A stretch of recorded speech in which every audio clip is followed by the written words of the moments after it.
Posibleng pumasok sa Philippine Area of Responsibility o PAR sa susunod na linggo ang isang tropical storm na may potensyal na maging isang ganap na super typhoon.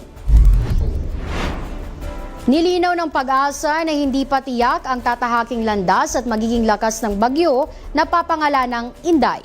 Samantala, lumabas na ng PAR ang Tropical Depression Henry pero patuloy pa ring palalakasin nito kasama ng habagat ang pag-ulan at malakas na hangin sa ilang bahagi ng Luzon at kanlurang bahagi ng Pilipinas. Makararanas ng kalat-kalat na pag-ulan ang Palawan at Occidental Mindoro kung saan posible ang pagbaha at landslides.